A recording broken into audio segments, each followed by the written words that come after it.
àkójọpọ̀ náà lórí àwa ọmọ kóòtù òjìrè.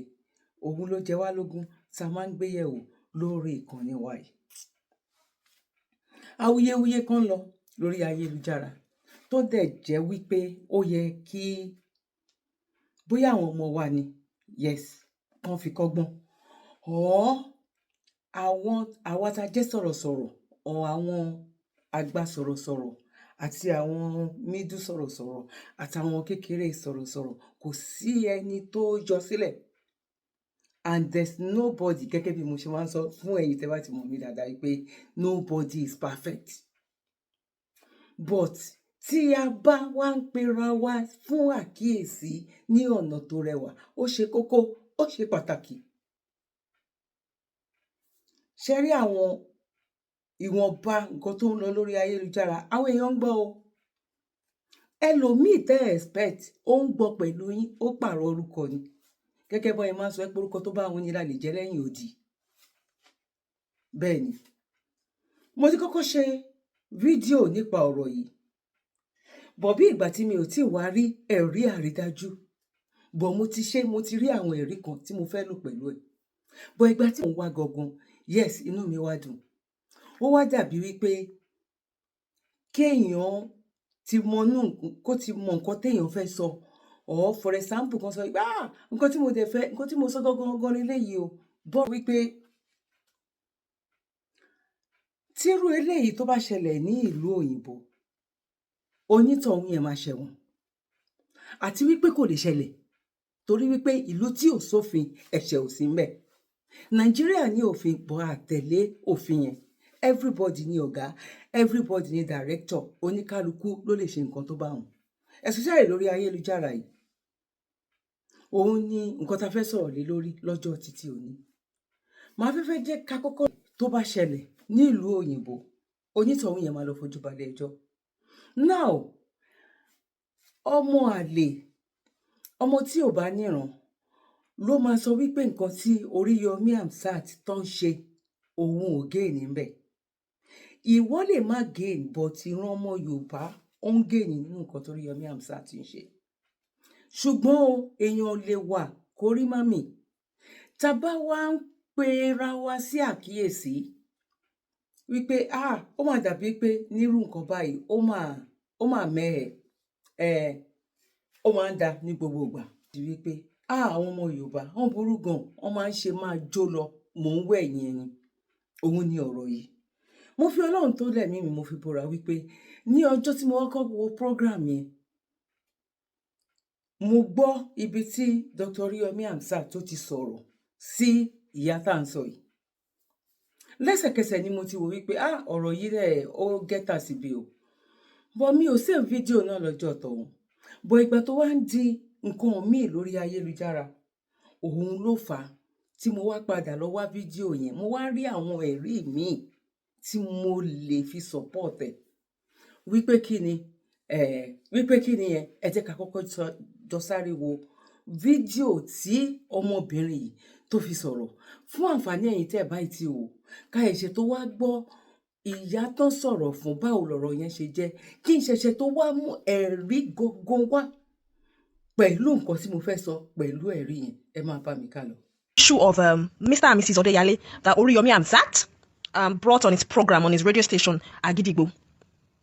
And the manner in which he spoke to that mama, Oriyomi has to apologize. Le ma ba mama sọ̀rọ̀ bẹ́ẹ̀ yẹn, Alhaji Oriyomi. Don't disrespect them. Don't disrespect that mama. Because you have a radio station that you're using for content creation. You're a content creator. You are not a court of law. I overheard you. One of my big bro tagged me. When I'm still coming to discuss it. Who are you, Oriyomi Hamzat, to say that you are coming to the house of the mama to divide it and give Baba his portion? Go and try it. If Fida will not hold you by the jugular. Fida Mama Desielo your state. Go and try it. Go and try it. You are not a court of law. If Baba Odeyale Abiodun feels he's aggrieved and that his wife is not giving him a space in the house she has built, or he has a part payment in that building, let him proceed to the court. There's a process in doing things, Oriyomi Hamzat. I see a lot of program. People will bring their lives. You'll be saying, yeah, we are coming. Who are you to say you are coming? You have no backing of the law. If somebody brings their issue to your program and the other party says, I'm not coming, they are not coming. They are not obliged to come. Nobody is obliged to come on your program. Nobody is obliged to go on Embelembe. You are content creator. You cannot use people to create content, make money off them, and still insult their sensibilities. If a woman feels a man had wronged her while they were younger, in their marital days, and she decides to take revenge in old age, that's her prerogative. You are not the one that will teach her. Because you will not castigate the man of misbehavior. You did not. So a woman should suffer in her younger days and still take the rubbish of the man in her older days to nurse him? No way. No way. Oriyomi Hamzat, you are not a court of law. Please go and tell him. You have no right whatsoever to say that you are coming to divide us. As who?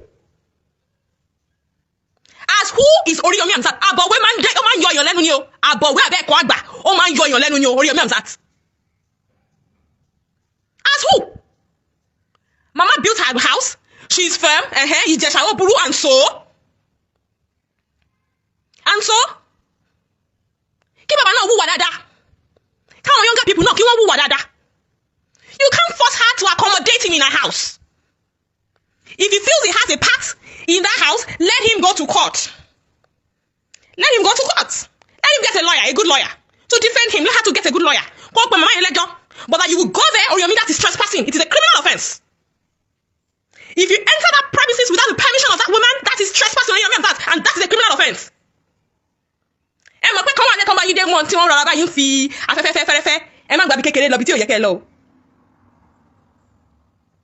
What's your business? See, when he was talking to that mama, surely buy yes or obey Oriyomi Hamzat. Can you speak to your mother like that? If you want one now, if you want one, what nonsense. What nonsense. That mama and baba, I saw people castigating her. Even women were castigating her. Oh no, daddy Jibogbonyi. Oh no, they nick me on their behalf. What's your business? No, the kind of matters you'll be bringing on program.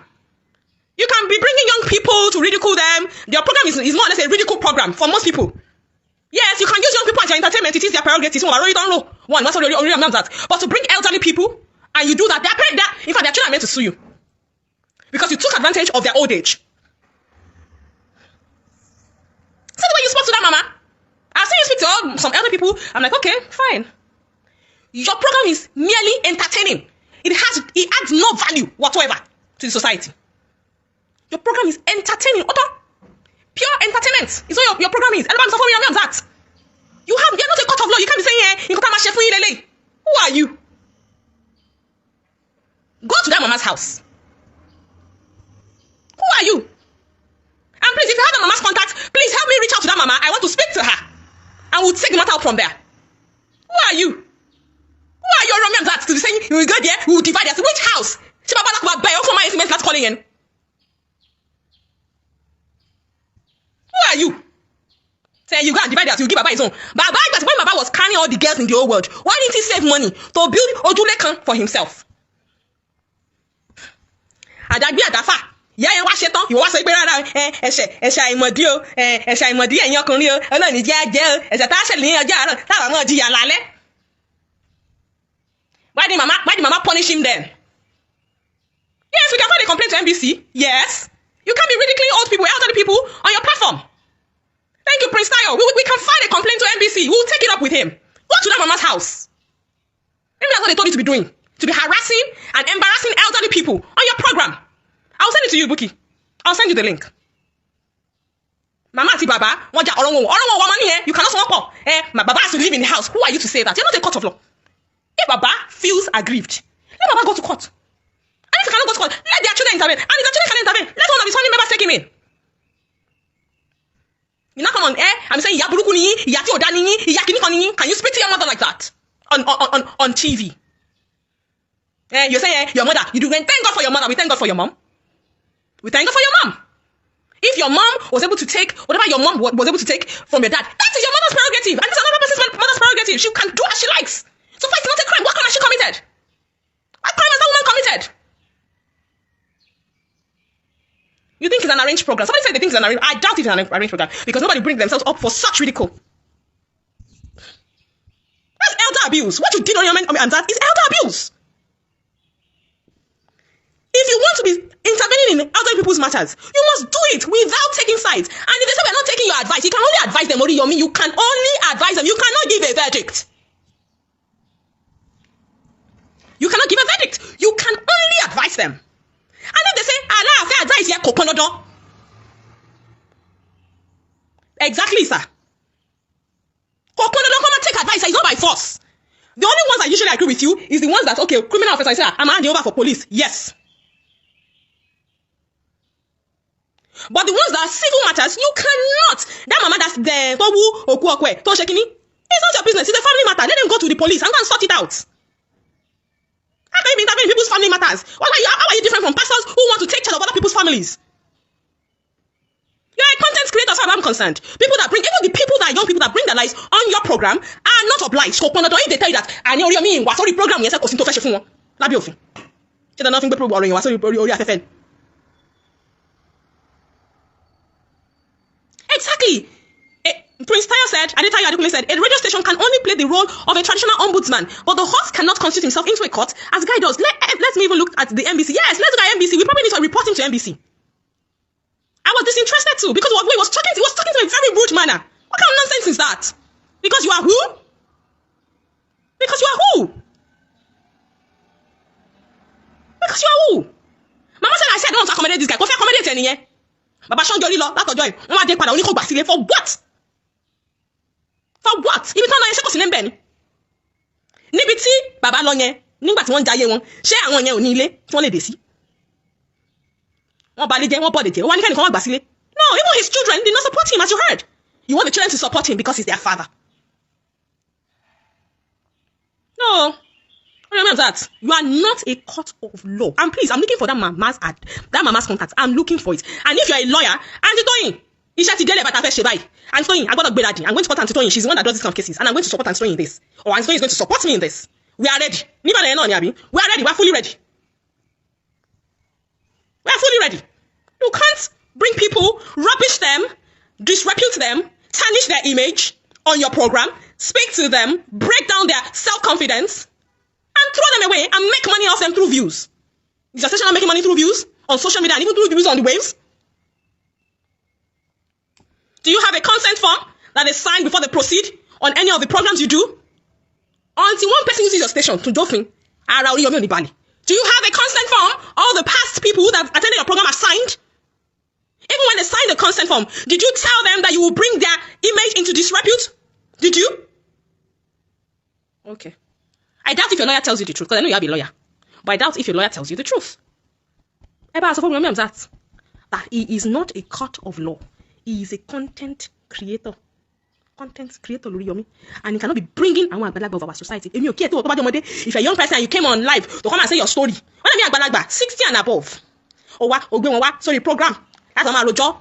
Exploiting their situation and still insulting them. Elder abuse not for you. And there's something called national citizens. Where's gerontologist Wada? She's the one in charge of that kind of thing. She's the one that is attached to the national citizens Kiniko. We will speak to her on that. You can't be doing that to elderly people. You cannot. You don't know their history. Whatever story that they have told, that's a business. The best you can tell them is Eralu Jeje, pacify them. Not that you will take sides on people that you don't know, people that are not your family members. You won't take sides. And you will not bring them to this. And you will not force anybody to live in anybody's house. Oriyomi, you are not a court of law. You cannot sit down and pontificate on matters that you are not trained to pontificate on. That itself is a crime. So, kí má tiẹ̀ tí wulẹ̀ fọ̀rọ̀ yẹn gùn ẹ jẹ́ kí n plane tàlàjì sọ kí lè sì tàlàjì fún ẹ̀jẹ̀ àjọgbọ́. ọ̀rọ̀ ìyá tí ó wá sórí ètò yìí àwọn obìnrin kan tó lọ ń dábì rẹ̀ tí àwọn náà rò pé tó bá dọjọ́ alẹ́ ọkọ àwọn ó jìyà lọ́dọ̀ àwọn wọ́n ti ń jáde wọ́n sọ àwọn ọ̀rọ̀ kan wọ́n ní àfínì kan bóyá áàfù ni wọ́n wò ṣe àpá àwọn kan wà tí wọ́n máa ń gé prógráàmù wa wọ́n máa gé bí ìṣẹ́jú 3 ìṣẹ́jú 5 tí wọ́n máa gbé sórí TikTok tán ní tí wọ́n ní mọ́ bí tá a ti bẹ̀rẹ̀ pé ìgbà míì ètò ẹyọ kan a lè lo wákàtí 2. wọ́n ṣàyọ̀ bí ó dùn. wọ́n ṣàyọ̀ bí ó dùn ó yà ní àwọn yẹn rí ìyánúwẹ̀ ṣé bí ọ̀rọ̀ yẹn ẹ gbọ́ ó dẹ̀ yín dáadáa.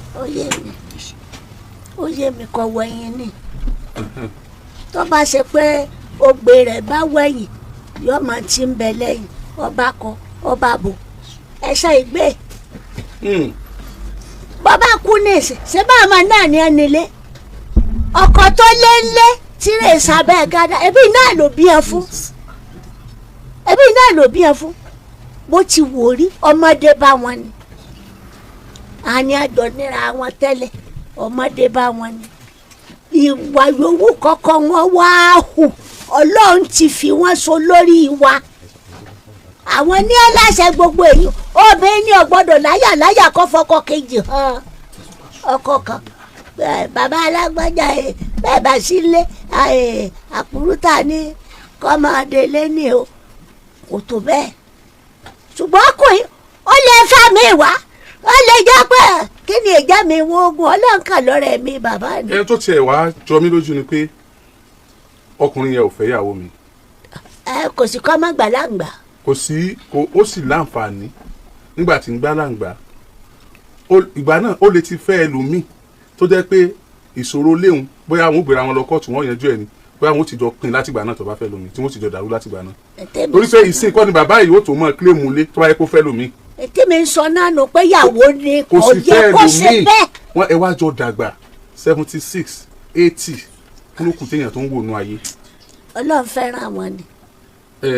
ṣé wọn rọ ọmọ àádọ́ta ọdún ọmọ láyọ̀ ni. ẹ tó wá jẹ́ obìnrin nínú àwọn ọmọ ìyá yẹn tí bàbá rẹ̀ lọ wá ṣe òun wá ń bá ìyá yẹn jà pé ìyá àwọn fóògùn gba ilé ó lé bàbá àwọn dànù pé ilé yẹn ilé bàbá àwọn ni ìní ìyá fi bínú lé ọmọ yẹn kúrò nílé pé wọn gbọ́dọ̀ rí nílé mọ́ èyí tó jẹ́ ọkùnrin tó jẹ́ àkọ́bí tí ìyá ní ká pè fúnra ìyá nìyá sọ̀rọ̀ bíi pé ìṣẹ̀lẹ̀ kan ti ṣẹlẹ̀ ládùúgbò àwọn rí tí wọ́n ń wọ́ ọmọ kan tí bàbá ní kí wọ́n lọ mú àkọ́bí nǹkan lọ mú dáadáa kó ọmọ ibi tó máa ń lọ so gbogbo ìṣẹ̀lẹ̀ yẹn sì wà ní ẹ̀mí ọmọ tó jẹ́ àkọ́bí ọkùnrin yẹn ó sì wà lẹ́mí ìyá yẹn náà tí wọ́n ní ká pe ọmọ àkọ́bí yẹn now káwádé gbogbo ẹ̀ ládé ẹ já gbà pé máa yẹn kó obìnrin nígbà tó wà ní kékeré nígbà tó ń ṣe kínní báwo ló ṣe kó obìnrin tó wá bẹ̀rù ìyàwó yẹn débi pé kò wá rí kankan fún lóyún nú àwọn obìnrin tó kóhun débi pé wọ́n wà yóò di méjì láti gba ìwé bàbá tó lè sáré sọ̀tún sáré sósì ẹlẹ́ẹ̀kejì bàbá yìí ó lóun àtìyá yìí làwọn jọ lọ sí Sókótó kí lé táwọn ń gbé lọ́wọ́ àti dúkìá àwọn tó jóná tán kó tó padà wá sí Ìbàdàn ó tó wá mọ gbé Ìbàdàn ṣùgbọ́n ìyá yẹn sọ fún wa pé kò jẹ́ kó wọ́n tẹ̀lé òun lọ ni kó tó di pé bàbá yẹn sọ lójú ìyá yẹn tó náà lè jiyàn ẹ mọ́ mu sọ́wọ́ o. ìyá àti wá bí ẹ̀ẹ̀mejì tẹ́lẹ̀. bẹ́ẹ̀ ni ṣé àmọ̀ pé lórí ilé yẹn náà ló ti ní pírọ́blẹ́mù o lórí ilé tá à ń sọ yìí gangan ọkùnrin kan bẹ ládùúgbò wọn tó ń fún ìyá yìí ní pírọ́blẹ́mù lórí ilé yẹn bẹ́ẹ̀ ni tí jẹ́ pé bóyá ọ̀nà ọgbà bíi kíní kan ṣe bíi lórí ilé yẹn tí wàhálà ti wà ń bẹ̀. now ẹ wá já gbà pé ìyá yìí lọ ti ẹ̀kọ́ léwu ṣùgbọ́n for the singular reason wípé even when he has that money bàbá yẹn gbà tó ní owó tó dẹ̀ wà lópin pé ó kọ̀ láti fẹ́ ìyàwó lé ó kọ̀ láti wá orogún fún ó kọ̀ láti fún ní wàhálà bí í ṣe wulẹ̀ ọmọ. bó tiẹ̀ fún náà aláàárọ̀ ló lálẹ́ ẹ máa gbọ́ olólùkọ́ ẹ máa gbọ́ torí pé etí ẹ̀yin àwọn obìnrin máa ń wò bíi pé criminal ni wá tá a bá fẹ́ yàwó lé wọn àbí wọ́n rí ọkùnrin pẹ̀lú wa I want to say this tonight ẹ̀yin obìnrin ẹ má máa wo àwọn ọkùnrin tẹ́ ẹ bá rí pé wọ́n fẹ́ yàwó lé yín bíi criminal ṣe rí àwọn obìnrin kan bẹ tó yẹ pé kò sọgbọ́n tẹ́ ẹ lè dá tó wáyé pẹ́ sì kejì ẹ̀ ní sì kínní tó wáyé pẹ́ sì kínní ẹ̀ ní sì kejì àwọn tá a kọ kádàrá pé wọn ó sì kejì tí wọn ta pípa wọn ó sì kínní wọn ò padà sì kínní bẹ́ẹ̀ ni wọn ò sì kejì wọn ń ṣe láàrin ara wọn lọ́dọ̀ ara wọn ọ̀pọ̀lọpọ̀ sì ti kábàámọ̀ ìgbésẹ̀ tó gbéńgbà tó wà léwe nítorí pé kò gba kádàrá ṣùgbọ́n gbà tó dàgbà tán kò lè sọ bámọ̀ yẹn ṣe tó fún àwọn tó súnmọ́ now káwá gbà pé ìyá yẹn lọ kọ́lé bàbá yìí ò ní nǹkan kan bẹ̀ láti fún ní yàrá ẹyọ kan má fún lóúnjẹ o má fún láṣọ o má fún ní nǹkan kan o fún ní yàrá ẹyọ kan kó tiẹ̀ mọ́ sùn tá mọ́. sọkún yàrá sọǹgà kún yàrá ẹyọ kan. ó ní rárá ó lóun ò ní fún. abẹ́ta ò kún yàrá. pẹ̀lú kọ́ndíṣẹ̀ tí bàbá yẹn wá wà bí bàbá yẹn ṣe ń bá wa sọ̀rọ̀ rọ́bà ń bẹ lábẹ́ rẹ o wọ́n ti páàsì rọ́bà sílá tí ò lè dátọ̀ mọ́ o ó ń gbé àìsàn káàkiri ó wà nínú ìnira ó sì wò pé ó ti wà nínú ìnira báyìí ìdí tí mo fi wá yin ìyá yìí ni pé mo fẹ́ mọ̀ bóyá ẹ̀ṣẹ̀ ńlá kan wà tí bàbá yìí ti ṣẹ̀ nígbà tí bàbá yìí wà ń Ṣàngó Òde. Mi ìwà gbọ́ ẹ̀ṣẹ̀ ńlá kankan ju pé ó ń kó obìnrin lọ. Ìwọ ń gbé Ìbàdàn, ọkọ rẹ̀ ń gbé Sókótó. Bí obìnrin máa ń ní ìpamọ́ra àìrí ọkùnrin ju bọ́kùnrin ṣe máa ń ní ìpamọ́ra àìrí obìnrin lọ. Bí Ọlọ́run ṣe dá àwa ọkùnrin, ó dá wa pẹ̀lú omi, ara àti iṣan. A wà polygamous in nature.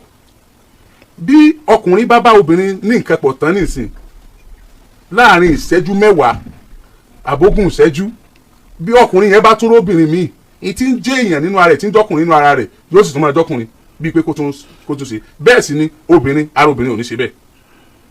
Àyàfi àwọn ọkùnrin kan tá a dá ní àrà ọ̀tọ̀, tá a dá bí obìnrin tó jẹ́ pé obìnrin ní ọmọ bí wọ́n kí wọ́n tó ṣe wọ́n tí wọ́n ṣe. ṣe kásánlá. Àwọn obìnrin kì í sì tún wá nífẹ̀ẹ́ irú àwọn ọkùnrin bẹ́ẹ̀. Tí ọkùnrin yìí bá wá ṣẹ̀ ọ ní gbogbo ẹ̀ṣẹ̀ pátápátá, nínú analysis bàbá yìí gbà tó ń rojọ́ obìnrin ló máa send owó sí, bó sì máa náwó òun ti rí pé ìyàwó gidi ni.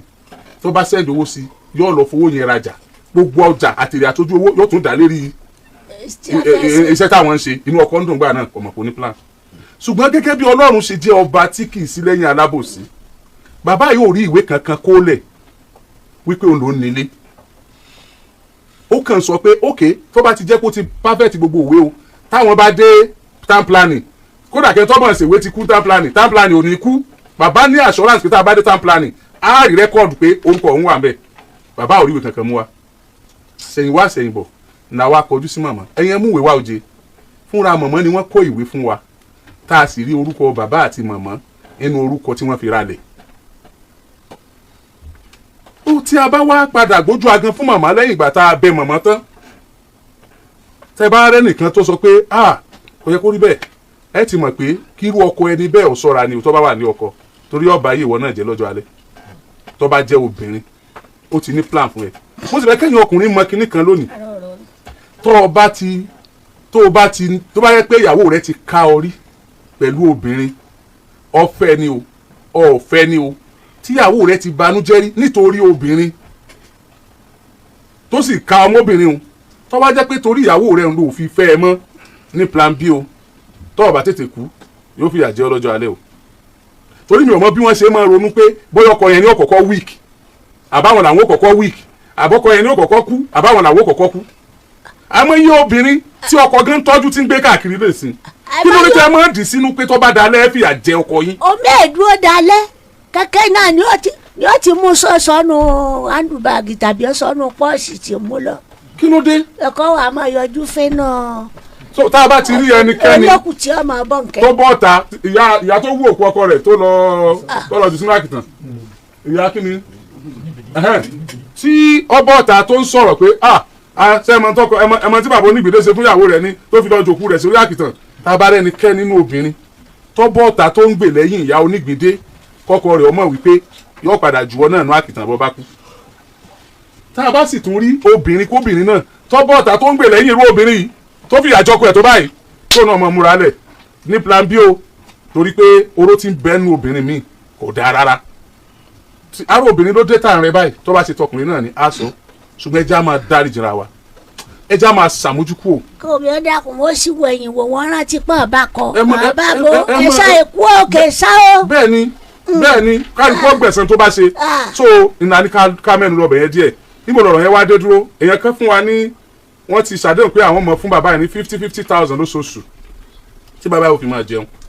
Ẹ̀yin náà ẹ dàgbà ẹ̀ ní dàgbà ya o, alẹ́ ẹ̀yin ọ̀dà o, gbogbo ẹ̀yin ọmọ wa ọkùnrin tẹ́ ń fẹ́ yàwó báyìí ẹ ní kó sọ́wọ́ ọrú obìnrin báyìí o, ẹ ní kó sọ́wọ́ ọrú obìnrin báyìí o. Ọkùnrin lè níwà burúkú tó ń wù, àwọn ọkùnrin níwà burúkú tí wọ́n ń wù gan, ṣùgbọ́n ká fi ìrànú pé yóò sì dìyà lọ́jọ́ alẹ́, ọkùnrin èsè yẹn ọkùnrin èsè yẹn, obìnrin ní máa ń sábà ṣerú yẹn. Ẹ̀yin obìnrin tẹ́ bá ṣe ẹ ṣọ́ra. Dẹ́wọ́ ọkùnrin náà nígbà tó bá wà Ṣàngó Òde àti máa tanra wájú ní Nàìjíríà yìí, Ọlọ́run ẹ̀wù ogun ni a máa tanra wa gan. kẹlẹ lórí èwo. bó jẹ́ pásítọ̀, bó jẹ́ prophet, bó jẹ́ àfà, bó jẹ́ oníṣẹ̀ṣe, tó o bá jẹ́ ọkùnrin tẹ́ ẹ bá kó ọkùnrin 10 sílẹ̀ èyí tí ò ní extramarital affairs nínú mẹ́wẹ̀ẹ̀wá yẹn bóyá méjì ni ṣé wàá rí méjì ń bóyá akànṣe ẹ́ńjìnì wọn bá a ṣe ṣe ọlọ́run ló ṣe ẹ́ńjìnì wọn bó ṣe ṣe. ìwọ ni fárífímà àti àṣì. azin tí ó ní aborí lùlù lẹ́gbàá ògiri. afọkùn tírísẹ́ rẹ̀ ọba dáa tírísẹ́ rẹ̀ bá dáa ò ní gbélé. òdodo ọ̀rọ̀ ká sòdodo fúnra wa. kọjá lọ báyìí yóò rìn kọjá lọ báyìí yóò rìn. kí ló ní ká máa tẹra wa. yóò wọ ẹkọ iṣẹ́ lomi yóò rí tí ń pàtẹ́wọ́ yóò mọ̀nà ibi tí ó rìn lọ àfẹtírísẹ́ rẹ̀ ọba dáa. so tẹ bá wá ẹnu a máa káwọn eléyàn. ẹ̀yin ọkùnrin tẹ bá wá ń ṣerú rẹ̀ ẹ má jọ affect ilé yín ẹ má jọ bà lé yín jẹ́ ẹ sì má jọ ní ẹ má jẹ́ ẹ má lọ dọ̀gàndé kó jẹ́ pé yọ wá ọ̀rọ̀ tá à ń sọ lálẹ́ yìí kọ́ mọ̀ jẹ́ tí ó máa encourage yín láti ṣe torí aburú ni tẹ́ ẹ bá kó aburú tí ń bẹ́ẹ̀ bẹ́ẹ̀ wá ẹ tún kó báyàwó ẹlòmíì wà ó tiẹ̀ tó àwọn tí wọ́n bá wà ń pò pé wọ́n ń wọ́ ọmọ tẹ́lẹ̀ tí ì rọmọ bí ìṣekúṣe àwọn ọkùnrin wọn á máa pọ̀ kò sí tí ì ṣe ìyàwó bóyá náà lọ́lẹ̀ díẹ̀ o yóò tún wá ìgbà tó yẹ kó di ọmọ yóò wá máa pọ̀ àrùn sí obìnrin yẹn lára ó ti wá dárùn sóbìnrin yẹn lára ìyẹn ò wá jẹ́ kó rọmọ bímọ ọwọ́ abọ́ta àsìkò ìgbà náà ni tìta wá lóyún ó ti gbàgbé pé wọ́n sì jọ ń tọ́jú wọn ni o kò sì mọ̀ pé òǹgẹ́ ló ń kó àrùn sí tinú ilé tí ọ̀rọ̀ ọmọ bí lára wọ́n ti abímọ fún un wọ́n lè gbọ́ ọmọ mi ìfẹ́ lómi tí èsì tiẹ̀ ọwọ́ inú ilé wọ́n lé yẹn dànù anyhow number 1 yẹn number 2 bóbìnrin bá ń wọ́ ọmọ ọkọ àti ìyàwó tẹ́ ẹ bá níyàwó tẹ́ ẹ bá fẹ́ra yín ẹ̀yin ìyá ìyàwó ẹ̀yin ìyá ọkọ ẹ̀gbọ́n ọkọ àbúrò ọkọ tẹ́ ẹ bá tí wọ́n bá márì tí wọn ò tí ì rọ́mọ bí ìyàwó nìkan kọ́ ní máa ń ṣèṣekúṣe tí wọ́n fi rọ́mọ bí o torí tẹ́ bá wọ́ ọmọ bá ìyàwó ti dáràn wọn á ló ti rí gbogbo ẹ̀dànù nínú tọ́lẹ̀tì wọn á ló ti yọ́ dànù wọn á nílé ọmọ rẹ̀ ti bàjẹ́ nì wọn á ní ṣekúṣe tó ti ṣe nì bẹ́ẹ̀ ṣe ń tọ́jú ọkùnrin náà ni ẹ máa tọ́jú obìnrin ìgbà míì wà tó yẹ pé obìnrin yẹn gun ò ní problem ọkùnrin ló ní problem ṣùgbọ́n ìṣesí wa ń bì á ti gbà pé obìnrin ló ní problem á sì gbógun tì ọlọ́run ó ṣàánú wa o lórí ọ̀rọ̀ yá yìí gẹ́gẹ́ bí mo ṣe sọ ẹnìkan ọ̀ka lára ó sì padà sí sọ ó ti sì sọ ṣùgbọ́n mo bùn ẹ̀yìn náà má jẹ́ ojú bá ń lọ àwa ò ṣe content creator a kì í ṣe content creator we are not creating any content here this is a reality program and if you don't know we are professional broadcaster here now tó bá jọ tẹ́ mú tẹ́ ń jí mú bẹ́ẹ̀ tẹ́ ń lò abùn yẹn máa lò ẹ má sẹ́nu wọ́yọ̀wọ́yọ̀ o torí ẹnu yín lè gbági o tó ṣe rí nìyẹn nọ́mbà tí mo wá fẹ́ ká mú bẹ́ẹ̀ ẹ jọ torí ọlọ́run tẹ́ ẹ bá gbọ́ ètò wa ẹ máa gbọ́ tán ẹ gbọ́ láti bẹ̀rẹ̀ ìní ò fi yé yín bẹ́ẹ̀ bá gbọ́ láti bẹ̀rẹ̀ ẹ kàn máa rọ́ọ̀lùgì ilé máa rọ́ọ̀lọ́pẹ̀ ní gbogbo ọmọ ìdàrú mọ́ yín lójú ẹ ṣọ́ra yín o àwọn òsè content creator o ètò tiwa là ń ṣe then the aspect of mediation ó parí lábẹ́ aṣọ the aspect of mediation ó parí lábẹ́ aṣọ wàhálà tá à ń ṣe lábẹ́ aṣọ ti pọ̀ jù ètò tó bá ti dé orí afẹ́fẹ́ we are calling a spade here a analyse bó ṣe yẹ kó rí ni ẹni tí ò bá dẹ̀ tẹ̀lé ní tó yẹ kó tẹ̀lé ẹni tí ó lọ agodi ẹni tí ó lọ abolongo ẹni tí ó lọ tó yẹ ká yanjú pẹ̀lú ẹ̀rọ tí ó lọ mọ káwọ́ pẹ̀yìn rojọ́ wàhálà àti ẹ̀ nìyẹn tẹ́ ẹ̀ bá ti jẹ́ àárí yanjú nítùbínùbí ọ̀rọ̀ màmá yẹn we are going to that house a ti ń gba approval láti ṣe àwọn tó yẹ ká ṣe ń bẹ̀ tá a bá débẹ̀ àti màmá àti àwọn tí wọ́n bá jẹ́ olóòtú màmá á jọ mú nǹkan lẹ̀ o torí pé receipt fi yé wa wípé bàbá àti màmá ni wọ́n ralẹ̀ tí wọ́n dẹ̀ ní ilé yẹn bàbá àti màmá tó wáyé pé màmá nìkan ló wá kọ́ ilé ó lè gbélé kúrò ńbẹ̀ afẹ́ bá bàbá kọ́lé mi sórí ilẹ̀ bàbá àbí kí wọ́n pín méjì ṣùgbọ́n pé bóyá ẹnìkan wà tájọ làágùn lé lórí ọwọ́ àmọ́ falẹ̀ jẹ nìkan láàmú nítorí kíni ayé rẹ̀ ò sí o bàbá yẹn ló máa mọ̀dọ̀ wa gan Sókótó ló ti wá àwọn kan náà júwèé bí fún bàbá òrówó gba fọ́ọ̀mù a kàn sànù bàbá pé a ṣeré sẹ́tọ́ lọ́rùn wa ni so òjò báyẹn lọ a lọ gbàṣẹ wọ́n lé bàbá kúrò nínú property bàbá so iléeṣẹ́ ọlọ́pàá àwọn civil defence àti gbogbo àwọn tó ní ṣe pẹ̀lú òfin àti fi tó wọn létí we are moving en masse to that place and we are going to do the needful when getting there. okay sẹ́rí. láti gbọ́ nǹkan tí arábìnrin tó sọ ẹ jẹ́ ká wá gbọ́ nǹkan tí ibi tí Oriyomi Hamzat tó ti sọ̀rọ̀ pẹ̀lú ìyá yìí fún àǹfààní ẹ̀yin tẹ́ bá ti gbọ́. padà sí Ìbàdàn káwọn òbí mi lè tọ́jú mi bí mo ṣe ní mi lọ sí Èkó mọ́ nìyẹn. báwo náà ṣe lọ Sókótó. àmọ́ sọ́lẹ̀ nǹkan mo ní ọ̀kan lára àwọn ministers àgàrí mo mọ̀ pé sọ mo fẹ́ kẹ́ tún sọ ni ló gbéṣẹ́ fún wọn mí mẹ́ni yẹn o. báwo kí ló dé tẹ̀lé wọn lọ Sókótó kẹjọ lọ mọ gbé bẹ̀ nígbà tí wọn wọ́n lọ. ò gbà ní lójú ẹni bí ọkọ bá wà níyàwó gbọ́dọ̀ wà. kí ló dé tẹ̀ wà ń bẹ̀ pẹ̀lú wọn. àwọn ò gbà kí n tẹ̀lé wọn lọ bàbá kí ló dé tẹ̀ fi ní ẹ má tẹ̀lé bàbá wọn lọ. Ọládẹ̀jọ yẹn ló jẹ́ ká lọ ló sọ pé mo gbọ́dọ̀ lọ bàbá yẹn di òkú ni ó ń gbé àti kó lọ sí di òkú gbà yẹn. no ìyẹn kọ́ ni mò ń béèrè ìgbà tí wọ́n ń lọ gẹ́gẹ́ bí ọkọ yín ṣe ń kúrò nìbàdàn tó ń lọ o kí ni àjọsọ ẹ̀yin àtọkọ yín. kò bá mi sọ wọn ò bá mi sọ kọ́kọ́ sẹ́rí mi ń parọ́. wọn ò bá yín sọ̀rọ̀ káwọn lọ Sókótó. wọ́n ní wọ́n ti dá iṣẹ́ kan sílẹ̀ wọ́n bá ní kí n mọ́tẹ̀lé òun lọ á ní kí n mọ́tẹ̀lé òun lọ òun á máa wálé. ó dà báyìí bàbá kí ló tẹ ní kọ́ ìyàwó yín mọ́tẹ̀lé yín lọ Sókótó. irọ́ ló pa wọ́n lè pe àwọn ẹlẹ́rìí. ẹjọ́ lọ Sókótó. àjọ lọ Sókótó àti gbogbo àwọn ọmọ pátápátá làjọ lọ Sókótó ńgbà dé Sókótó ilé wájú ló fi dèrò Ìbàdàn. wàláì tàlà súnmọ́ mi láì ilé wájú Sókótó gúrúgúrú tá à ní kankan tá à ní anything ló bá ní bọ̀dá ẹ jẹ́ kó n padà sí Ìbàdàn Adélábù market ló padà sí. dẹ adé gbé èdè òkú. ọjọ́ mélòó lẹjọ gbé àbóṣù mélòó àbọ́dún mélòó lẹjọ gbé Sókótó kí lẹ́yìn tó jó kán tó padà Ìbàdàn. kò tọdún tí lè wá fi jó. wà á tẹ́ kọ́kọ́ kó lọ Sókótó kí ló tẹ̀jọ lọ. ẹ ní plan láti máa gbé Sókótó tẹ́lẹ̀. mi ní plan láti gbé Sókótó. ok màmá ṣé lóòótọ́ lẹ kó lọ bá wọn Sókótó kí lé tó jóná ìgbà tí ilé jóná ń kọ́ mà. tí ilé jóná mo padà sí Ìbàdàn.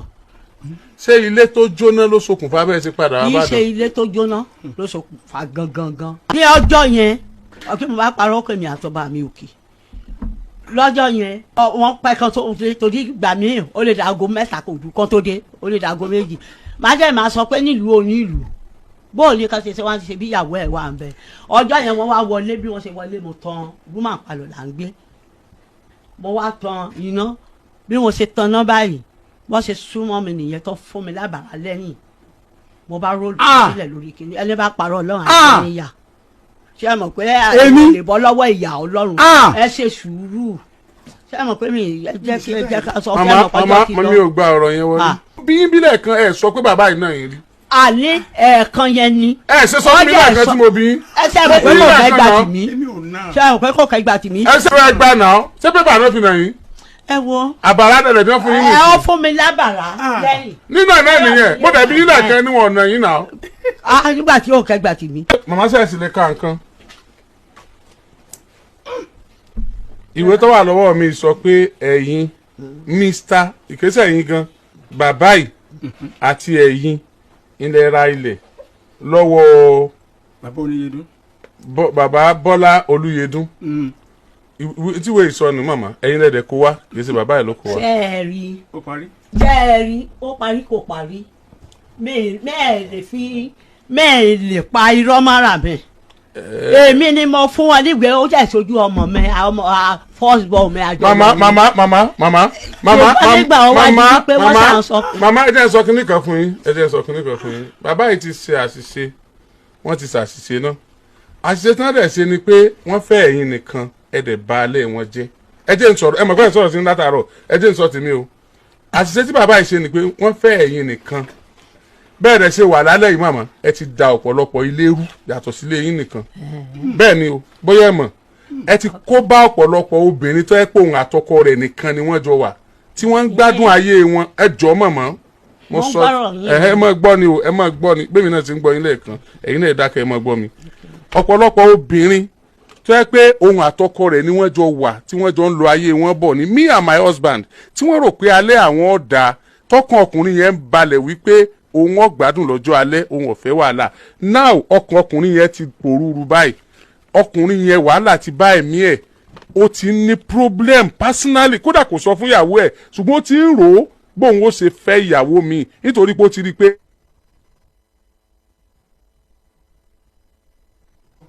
nítorí pé ó ti rí i pé ẹni sùúrù nítorí pé ó ti rí i pé alẹ́ òun ò ṣúọ̀ balẹ̀ bàbá ẹ̀ ò sì ṣúọ̀ ọmọ tẹ́ ẹ ní ká pè yẹn òun náà di oró bàbá rẹ̀ sínú látara oró tẹ́yìn náà dì inú wípé lọ́jọ́ tí wọ́n ń wá ọmọ bàbá yìí sọ pé kí wọ́n mú ọmọ yẹn àtẹ̀yìn náà dáadáa ọmọ tẹ́ ẹni kan mú dáadáa àtẹ̀yìn yẹn náà lẹ́ ń pé kí n pè látàárọ̀. ọmọ mi wà bẹ́ẹ̀ mo ní kẹ́ pé. ó yẹ kẹ́ ẹ ní pè mí now àkọ́kọ́ nìyẹn màmá àkọ́kọ́ nìyẹn màmá àkọ́kọ́ nìyẹn o ẹlẹ́ẹ̀kejì you have bitter heart ẹ̀mí yín ò dáa ẹ burú gan o bóyá ẹ mọ̀ pé kùnjọ́ kan ṣá ẹ wùwà dáadáa o mo sì wọ́n ọmọlúàbí lára yín ìn sì rí kẹ wá dàgbà tó báyìí kẹ tún mọ̀ níbẹ̀rù ọlọ́run bí ṣe wulẹ̀ ọmọ mo ń bí yín pé ṣé ẹ lè yá bàbá yìí ní yàrá kan sùn yìí ní kẹ́ ẹ bùn o kó mọ́ sùn ta mọ́ ẹ̀ ń tẹ́wọ́ pé òun nìkan lẹ́ bímọ fún láyé yín ẹ̀ bímọ fọkùnrin méjì ẹ sì lẹ́ẹ̀ lè yá sùn owó oògùn yín wàhálà yín tẹ́ ẹ ṣe ìgbàdógóje èrò ọ̀wájà so kọ́ mọ́ sùn ta kọ́ lọ kú síta. Sẹ́nu lè tèmi ni ó kù sí. àwọn ọmọ yìí wo ni ẹ jẹ́ ń gbọ́ràn bí.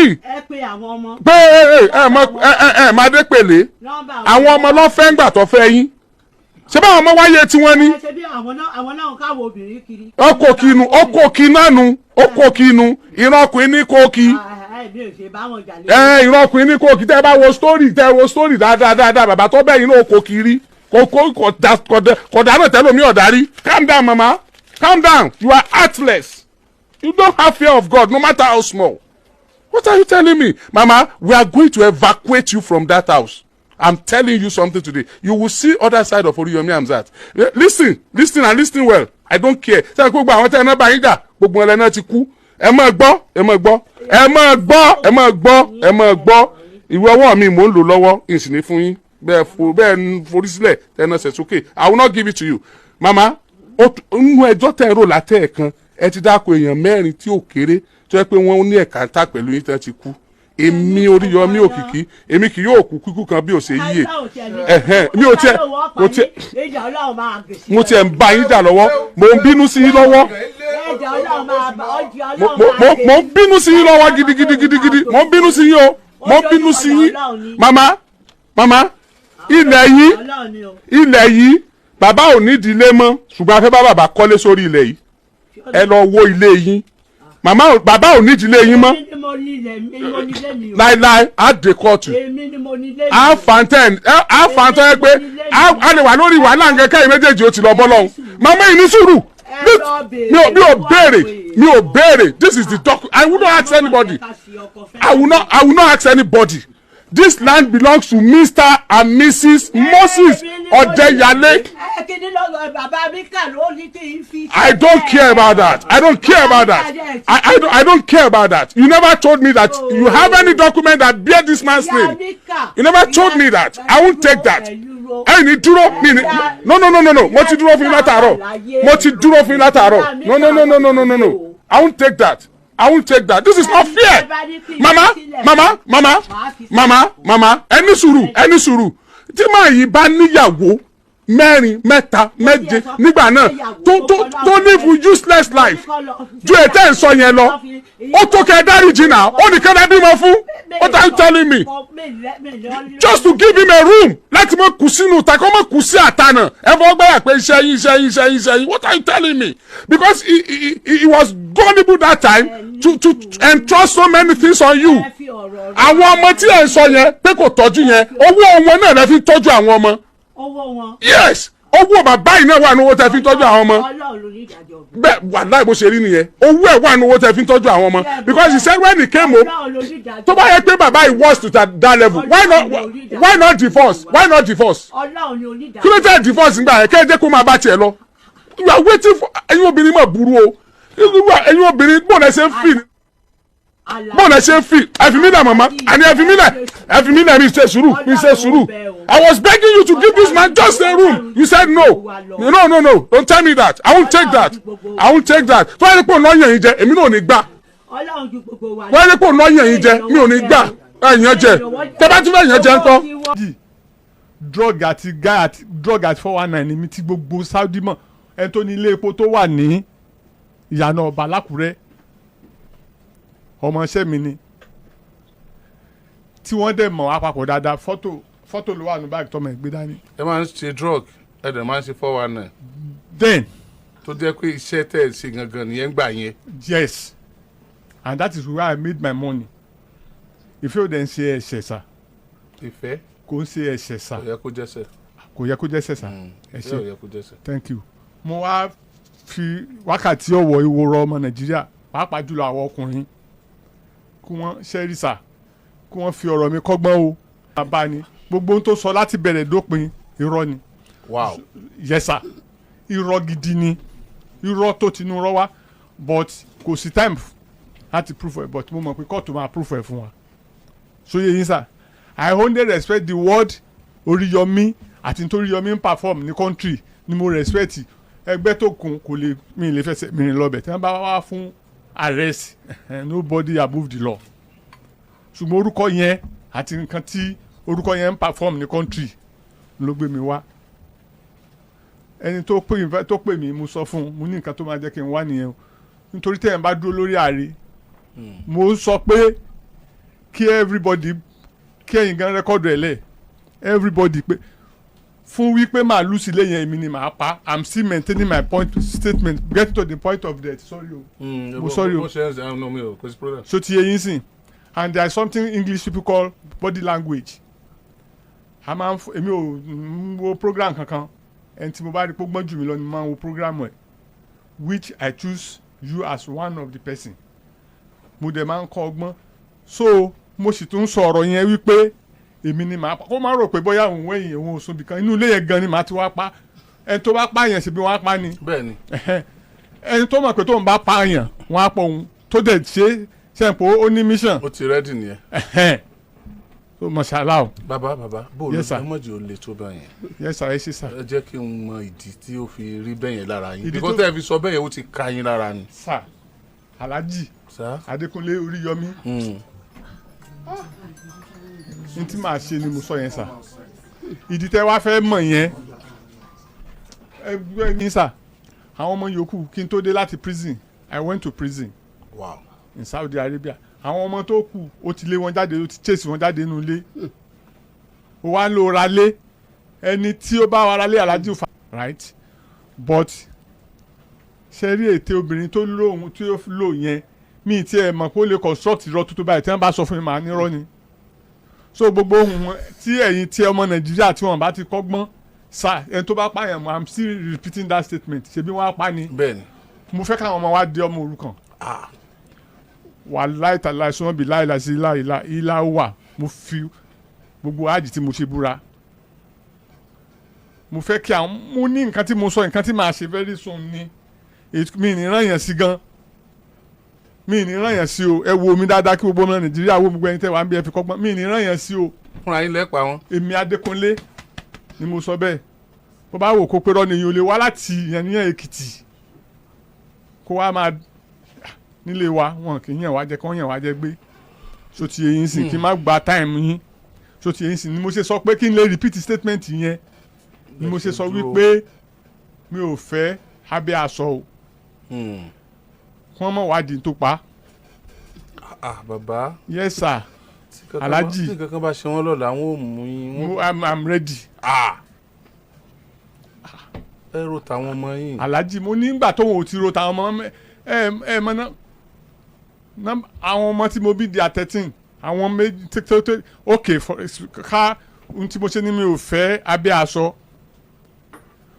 ilé ọkọ kìíní kó pe bẹ́ńsìn kó proof nǹkan tí wọ́n bá máa dá lóhùn ọmọ tó kọ́ bí kò ní bàbá ẹlẹ́ẹ̀kejì ṣe rí táìmù tí kò sí sóye yín sísà tí wọ́n bá pe Michael ọmọ ẹ̀ ní first born rẹ̀ gbogbo conversation mi àti ẹ̀ tí wọ́n bá bi Michael ṣe Christian wípé Michael ta ló ní ilé tí ẹ̀ ń gbé mo rán Michael University náà ọmọ ẹ̀ ní mi mọ ẹni tó sùn bàbá rẹ̀ máa ń pè mí ní aláàánú bàbá rẹ̀ wà ní ọjọ́ nbí so ti yín sìn mo fẹ́ gba nọ́mbà bàbá ẹ̀ mo pe ọ̀rẹ́ ẹ̀ tán jọ ń rìn this woman is a wicked woman ẹni tí kan bá ṣe lọ́la wọn á mú mi mo ní mo rẹ́dì kan wọn á mú mi sà. sọ bíi pé àwọn làwọn rí jájẹ ń gbà yẹn pẹ̀lú iṣẹ́ oúnjẹ tí wọ́n ń ṣe. tí wọ́n bá mo ní tí wọ́n bá bi gbogbo ṣe bí àwọn èèyàn ń gbọ́ wa báyìí tí wọ́n bá bi ọ̀pọ̀ èèyàn ní Saudi tẹ́ bá lè fún mi ní kí n pe èèyàn márùn wọ́n á máa sọ fún yín sà you travel wide. Yes. Ṣé kí n fi passport mi hàn yín kẹ́ wo iye visa kẹ́ wo iye tó wà ń bẹ̀ kẹ́ wo iye ìlú tó wà ń bẹ̀ n tó bá rí kó sọ mo gbà ó. So ti yẹ yín sìn ọmọ rẹ̀ ọmọ mi obìnrin tó ń wá bí yẹn sójà ló lọ́ọ́ fi gbé ọmọ yẹn ló lọ́ọ́ fi mú ọmọ yẹn kúrò nílé ọkọ ẹ̀ torí pé ọmọ ra ilẹ̀ fún ìyá ẹ̀ bàbá ọmọ yẹn ti kú sìn torí kó tó di bàbá ọmọ yẹn kú àríra torí pé ó ralẹ̀ fún bàbá rẹ̀ àti ìyá rẹ̀ ó ní tí ó bá ti ralẹ̀ fọ́mọ ọ̀hún. I'm saying the truth that is why I mention body language. Sir, mo fẹ́ bí ní nǹkan kan. Yes sir. But pẹ̀lú iṣẹ́ tẹ̀ ń ṣe yẹn tá a bá ní ká wò ó irú táìmù yẹn ó ṣeé ṣe kẹ́ ẹ lówó lọ́wọ́ lóòótọ́ drug àti 419. Yes, kò ṣe pé ó ṣe ṣe kí n lówó lọ́wọ́ Alhaji Oriyomi. I have money which everybody knows that I have money. Ṣé kò wá. Container ni mo fi máa ń gbé ẹrù wálé tí màá gbé fún un. So ti yẹn sìn ṣé ẹni gbogbo tó ń ṣe yẹn gan ni ó mú mi decide láti ṣe tinú mi tí mo bá ṣe ṣe bí ẹni tó pààyàn tí wọ́n bá rò pé yẹn bí kan tó sá lọ ni wọ́n máa wá káàkiri ẹ wọ́tọ̀ fẹ́ tó pààyàn tó dúró tì pé òun lòún ṣe ń kọ́. Wọ́n lè wá mi tí nǹkan bá ṣe wọ́n lè wá mi káàkiri torí màá dúró tì í. Ẹ ti ro ẹ́ẹ̀tì tí yín gangan. Ẹ́ẹ̀tì tèmi gan tí òòrò yẹn ló máa jẹ́ kí n ṣe nǹkan yẹn. Mo ní background information nípa ẹ́ẹ̀tì tí yín gan. I declared my health. I have partial stroke twice tí mo gbé kanú ẹ̀ lọ sí Alexandra gan kí n tó treat ẹ̀. Recent one tó mú mi ẹlẹ́ẹ̀kejì mo treat ní ọ̀nà yìí. Ẹ mú fóònù mi wá kí n fi bí mo ṣe rí ẹ̀yìn lọ pẹ̀lú ògo Ọlọ́run àti àtìlẹ́yìn ànábì Muhammad. Yínká ìwọ ló ní ilé. Adé ṣé wọ́n ló ra ilé Adé ó dẹ̀ ń búra lórí irọ́ Adé ó ra ilé dádì ẹ bẹ̀rù Èkìtì o. pé kí ni nǹkan tó ṣe ilé nìkan lóní 27 years ṣé ilé yẹn lóní gbogbo bí tí mo tún bọ́ bá ti ń lu Ìbàdàn yìí ó tún wà lọ́wọ́ mi báyìí mo ní ní Ọmí mo ní ní Ìdó mo ní ní Ẹni mo ní ní Ìdó mo ní ní Ìlọrin ṣé wọ́n lè lọ́ọ́ rà fún mi. Ilẹ̀ tí mo rà fún Ìlọrin kọ́. ìwọ ló tó rà fún mi kí ló tó rà fúnra ẹ kí ló tó rà nǹkan fúnra ẹ tó yẹ kó lọ́ọ́ rà fún mi dádì kí ló tó rà fúnra ẹ gbogbo ẹ̀ mo forúkọ mi tó òun ló convince mi wípé kí n fi orúkọ ọmọ òun sí wípé torí pé kí ni ọmọ mi àwọn ọmọ tó kọ́ máa bá fa problem pẹ̀lú ẹ̀ ni mo ṣe forúkọ ọmọ ẹ̀ sí òun ló convince mi gbogbo orúkọ mi mo fi sílẹ̀ ilé mi gbogbo orúkọ mi láàrin gbogbo nǹkan tí mo ní ìgbò kó dání mo kó lọ lọ́pẹ́ gbogbo ẹ̀mí kó dání wá bíbá gbogbo ẹ̀mí kó dání máa ń tọrọ ẹ̀yìn yẹn dádì máa yẹn sọ wípé tó ẹ pé òun mọ̀ ìpè kíní yìí pé fake ìwé ló fi tàwé fóun pọ́ọ̀lù ò níra lọ́wọ́ wọn. Now mo rò pé ẹ ti wá wo ẹ̀rí kẹta tí mo wá gbé wá yìí ẹ̀rí yẹn ni wípé ẹ wo ọkọ àtìyàwó yẹn tó ní òun sẹ́ òun lòun máa pa ìyàwó òun abẹ́gbò ó lòun máa pa wọ́n tún jọ wà níwájú ara wọn báyìí tán jọ argue kí ni mo fẹ́ lò nínú ọ̀rọ̀ yìí ni wípé sísítà tó ń sọ̀rọ̀ yẹn mi ò dá wọn lẹ́bi